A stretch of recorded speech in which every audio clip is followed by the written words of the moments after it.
नोव्हेंबरचा शेवटचा आठवडा. सह्याद्रीवर सोन्याची हलकी झाक पसरली होती आणि याच वेळी आम्ही ठरवलं कळसुबाईकडे एक गोल्डन सफर करायची.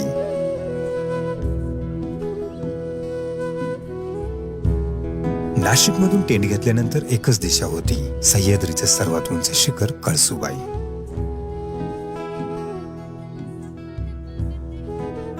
गावच्या पायथ्याशी पोहोचताच कौलारू घर, हिरव्या शेतीचा सुवास आणि शांततेत विसावलेली कळसुबाई पहिल्या क्षणात मन जिंकून गेली. जहागीरदारवाडीच्या धुसर वातावरणात मच्छिंद्र भाऊंच्या घराजवळ गाडी उभी केली आणि मग ठरलं, हा ट्रेक नेहमीसारखा नाही. आज आपण कळसुबाईला भेटणार आहोत तिच्या कडक खडतर जंगलाच्या खोल थरारक वाटेने. जड बॅगा खांद्यावर लादल्या, मनात अनामिक उत्सुकता आणि डोळ्यासमोर फक्त एकच चित्र, सूर्यास्त